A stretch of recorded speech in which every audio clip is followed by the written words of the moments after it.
Makin maju perkembangan zaman, banyak orang yang justru merasa lelah dan lesu.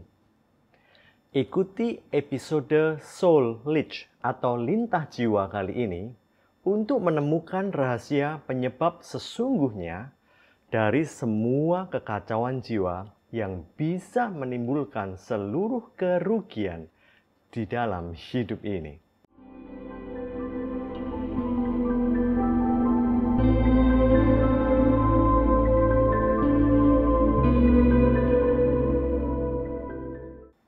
Dalam episode Soul Tank yang lalu, kita menerapkan langkah praktis BSI atau buang, saring, isi pada jiwa kita. Pada episode Soul Leech kali ini, kita akan membedah akar persoalan yang selama ini bersembunyi dengan sangat rapi dalam relung-relung motivasi jiwa yang paling dalam. Tanggung jawab hidup kita yang utama meliputi mengusahakan nafkah, membina rumah tangga, mendidik anak, dan melayani pekerjaan Tuhan. Untuk menjalankan keempat-empatnya agar kita bisa maksimal, kita akan memakai dan sekaligus perlu mengelola roh, jiwa, dan tubuh kita. 1 Tesalonika 5 ayat 23, semoga Allah damai sejahtera menguduskan kamu seluruhnya, dan semoga roh, jiwa, dan tubuhmu terpelihara sempurna dengan tak bercacat pada kedatangan Yesus Kristus Tuhan kita. Di ayat itu jelas kita memiliki 3 dimensi, yaitu roh, jiwa, dan tubuh, untuk menjalankan hidup sehari-hari sampai kita dipanggil pulang nanti. Roh dikelola dengan memberinya makan firman dan banyak bersekutu dengan Tuhan. Jiwa dikelola dengan BSI atau buang, saring, isi.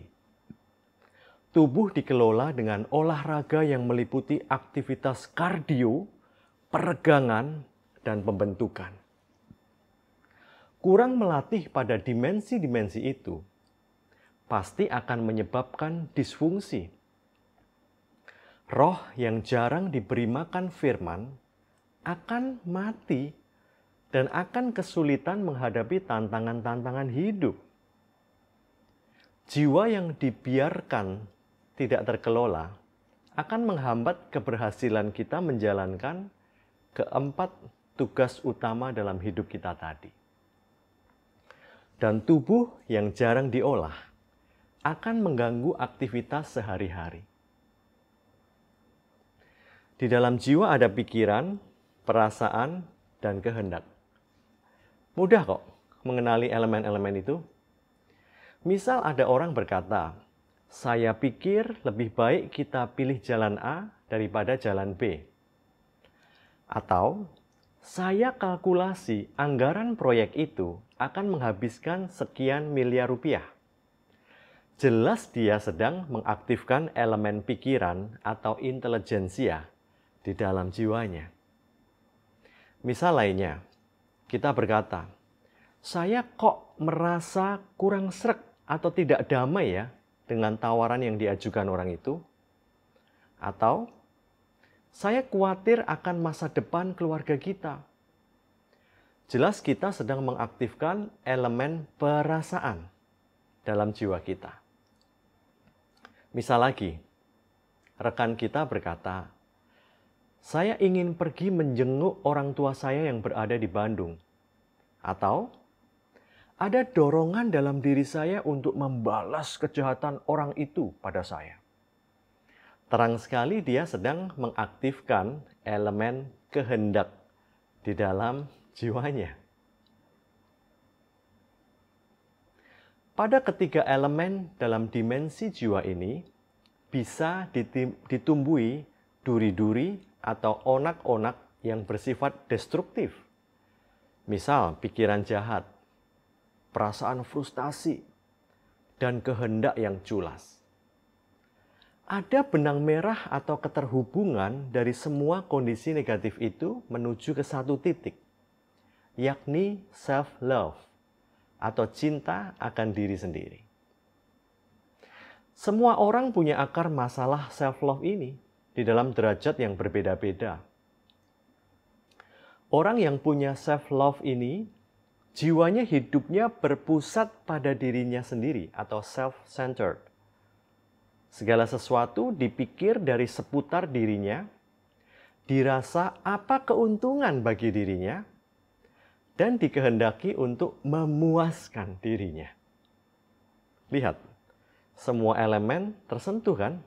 Pikir, rasa, hendak. Semua digiring ke ego dirinya sendiri, bukan orang lain. Lich atau lintah adalah binatang yang punya sifat menghisap.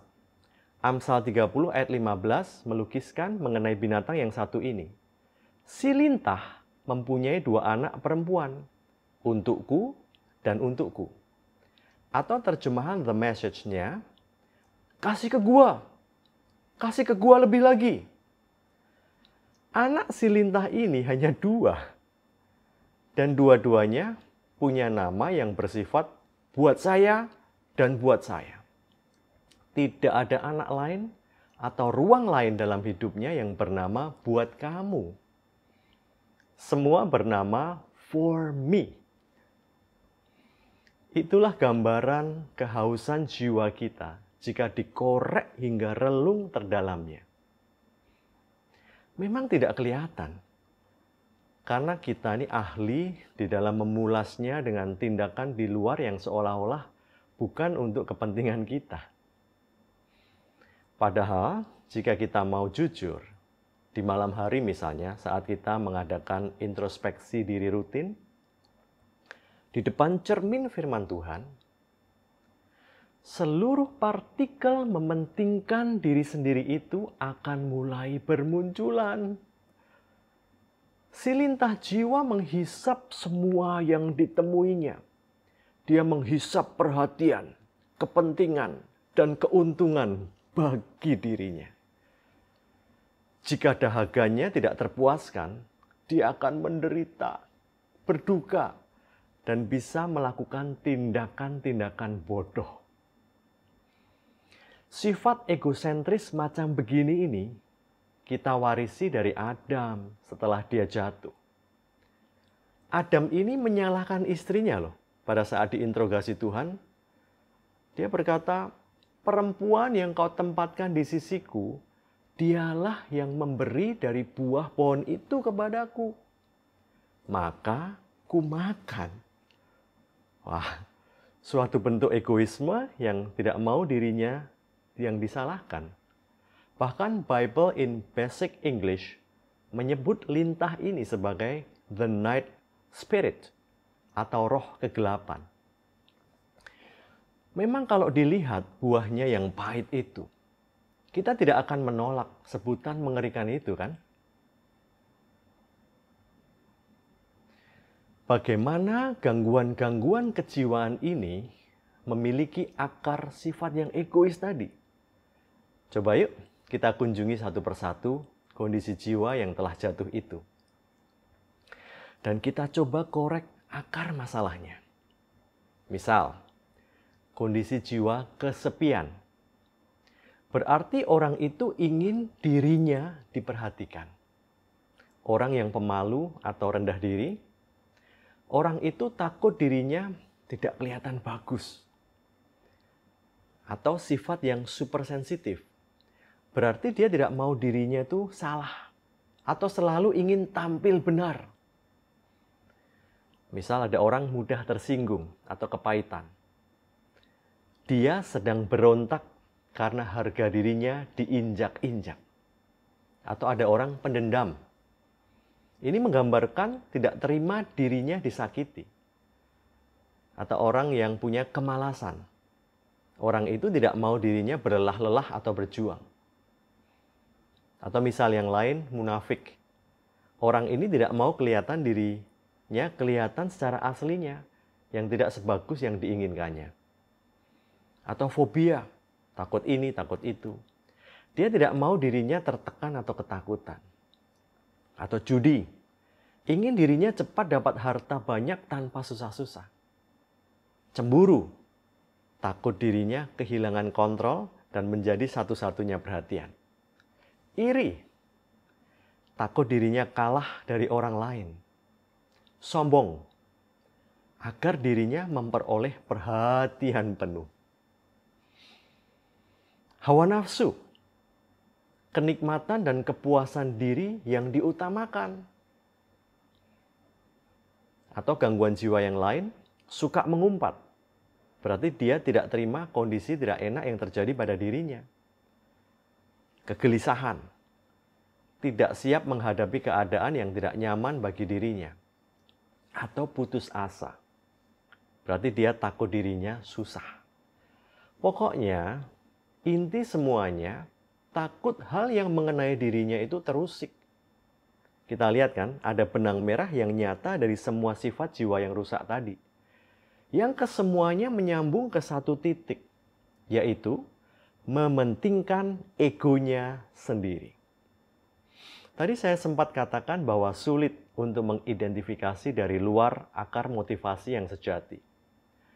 Karena manusia itu pintar sekali menyembunyikan isi hati yang sesungguhnya.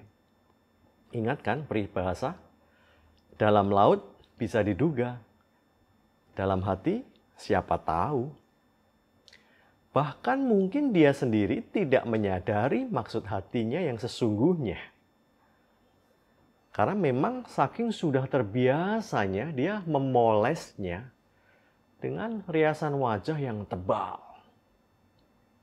Sering motivasi cinta diri ini tersembunyi dengan rapi di balik tampilan luar yang kelihatannya bagus.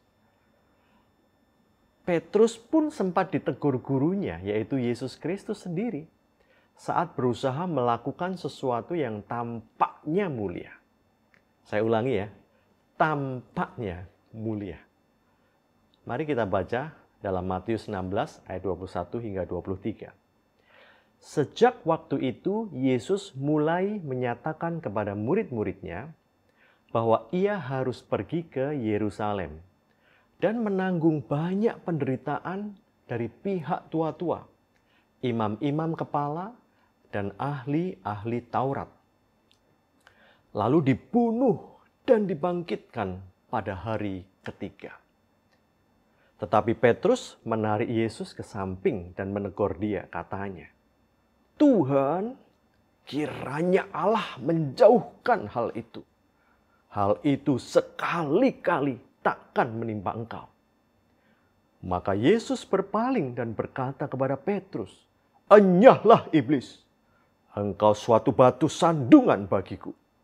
Sebab engkau bukan memikirkan apa yang dipikirkan Allah, melainkan apa yang dipikirkan manusia. Tuh, jelas sekali ya gambaran kejadiannya dari ayat-ayat tadi. Petrus mendengar guru yang diikutinya selama ini menyatakan hal-hal buruk yang akan terjadi pada diri gurunya itu. Bahkan sampai dibunuh loh. Ya, secara alamiah Petrus, atau jika kita ada yang dalam situasi seperti Petrus, pasti juga akan menolak atau menengking hal itu. Jangan sampai terjadilah. Tapi dengar apa yang dikatakan Yesus. Karena dia biasa melihat sampai menembus kepada kedalaman hati kita dan hati Petrus. Yesus malah menengking balik Petrus loh. Bahkan menyebutnya iblis. Ya tentu bukan orangnya Petrus yang disebut iblis. Namun motif di dalam Petrus. Motif iblis selalu menarik segala sesuatu pada kepentingan dirinya sendiri. Tidak heran Bible in Basic English tadi menamai lintah jiwa ini sebagai the night spirit atau roh kegelapan, atau saya sebut roh kekelaman. Segala sesuatu yang egois itu selalu menghasilkan kekelaman hidup. Yesus menyebut Petrus hanya memikirkan dirinya sendiri sebagai manusia. Mengapa? Karena Petrus memandang kejadian ini dari kacamata egoisme dirinya. Jika benar Yesus dibunuh dan tidak ada lagi bersama Petrus, Petrus pasti akan merasa kehilangan dan bersedih hati. Lalu dia bayangkan dirinya menjadi nelayan penjala ikan kembali. Bukan penjala manusia lagi seperti saat gurunya masih ada. Semua skenario nelongso atau mengasihani diri ini bagaikan kilat berseliweran dalam pikiran Petrus. Dan kesemuanya digerakkan oleh rasa cinta dirinya. Maka segera Petrus melontarkan isi perasaannya itu. Tapi Yesus segera mengetahui motifnya. Bahkan Yesus menyebut motifnya itu digerakkan oleh spirit setan atau iblis yang tidak menginginkan Yesus mati untuk menebus dosa manusia dan dosa dunia ini.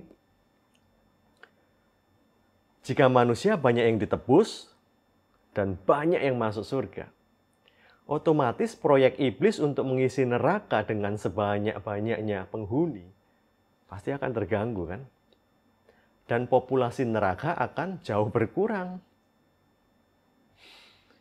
Dalam kehidupan modern ini, motif kita sering tertutupi dengan tujuan yang seolah-olah mulia. Misal, membantu orang deh. Ini kan pekerjaan mulia. Namun coba selidiki, motif aslinya bisa saja loh ingin diakui orang bahwa dia murah hati suka menolong. Atau paling tidak, agar dirinya tidak merasa berhutang atau tertuduh. Kok keterlaluan, tidak mengulurkan tangan pada orang yang membutuhkan.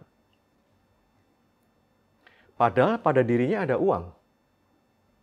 Nah, lagi-lagi kembali ke self-love, yaitu sombong atau takut tertuduh. Wah, mulai jelas nih ya, apa akar persoalannya.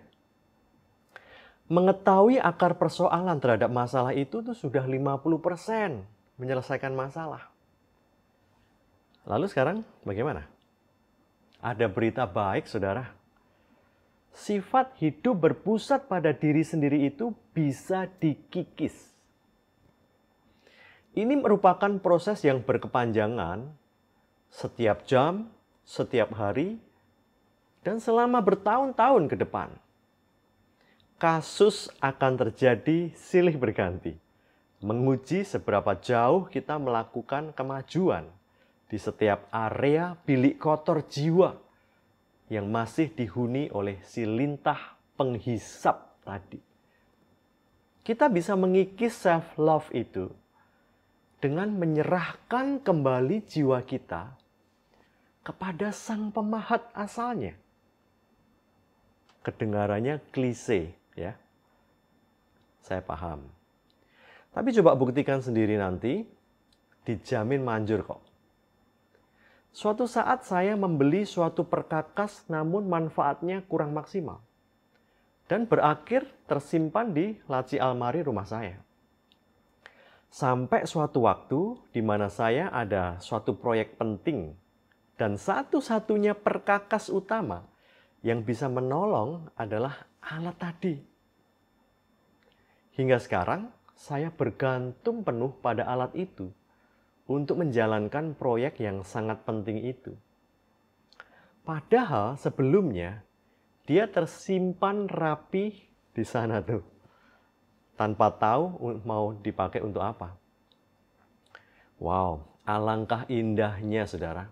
Solusi besar pada persoalan jiwa kita yang selama ini ada, itu terletak di ayat yang sering kali kita dengar, namun kurang jelas aplikasinya selama ini bagaimana. Tentu saya tidak sedang mengkorting substansi firman dengan membandingkannya dengan perkakas tadi. Ya firman Allah jelas jauh lebih bernilai dong di atas alat yang saya maksud tadi kan. Bahkan firman itu adalah Allah dan hayat itu sendiri. Lalu apa ya ayat yang dahsyat yang selama ini duduk manis begitu saja dekat-dekat dengan kita? Galatia 5, 16, 17. Maksudku ialah hiduplah oleh roh, maka kamu tidak akan menuruti keinginan daging. Sebab keinginan daging berlawanan dengan keinginan roh. Dan keinginan roh berlawanan dengan keinginan daging. Karena keduanya bertentangan. Sehingga kamu setiap kali tidak melakukan apa yang kamu kehendaki. Untuk mulai mengikis cinta diri yang bertanggung jawab menyebabkan banyak persoalan jiwa itu, kita belajar hidup oleh roh. Membiasakan hidup dibimbing oleh roh Allah akan otomatis mengikis keinginan tabiat daging kita. Sudah 15 tahun ini saya membiasakan minum yang tidak manis atau tanpa gula. Padahal sebelumnya selama 30 tahun berturut-turut, kalau minum selalu harus yang manis dengan gula yang berlebih. Sekarang saya tidak ada rasa keinginan loh, sama sekali untuk minum yang manis-manis. Malah kalau minum manis rasanya enek. Dan justru sangat menikmati minuman-minuman yang tawar. Bahkan kalau harus minum kopi pun, kopi pahit pun, tanpa gula, saya bisa. Saat terus-menerus membiarkan diri dipimpin oleh roh Allah, maka kasih, sukacita, damai sejahtera, kesabaran, kemurahan, kebaikan, kesetiaan, kelemah lembutan, dan penguasaan diri itu secara bertahap akan lebih kita nikmati, lebih dominan atau lebih menguasai jiwa kita daripada percabulan, kecemaran, hawa nafsu, penyembahan berhala, sihir, perseteruan, perselisihan, iri hati, amarah, kepentingan diri sendiri, percideraan, roh pemecah, kedengkian, kemabukan, dan pesta pora. Perhatikan nggak? Tadi ada kepentingan diri sendiri. Ada juga di sana. Nah, 9 elemen buah itu asalnya dari roh Allah. Karena R-nya besar. Bukan R kecil atau roh kita. Jadi buah roh itu tidak bisa terinisiasi dari kita manusia loh. Namun harus dimampukan oleh roh Allah.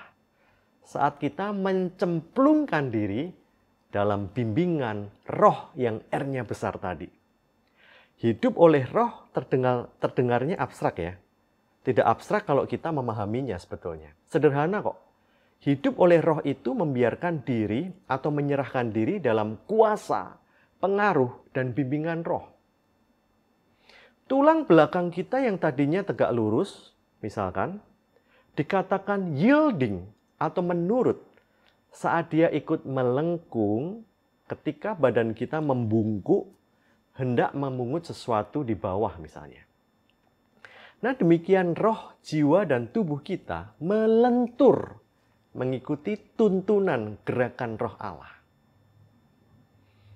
Praktisnya gimana ya? Menyerahkan hidup dibimbing roh itu? Apakah kita tidak boleh pergi bekerja, melakukan aktivitas sehari-hari, namun hanya melakukan hal-hal yang rohani aja di rumah mendekam? Roma 12 ayat 1 terjemahan The Message menjelaskan, "Aku ingin kamu melakukan ini dengan pertolongan Tuhan.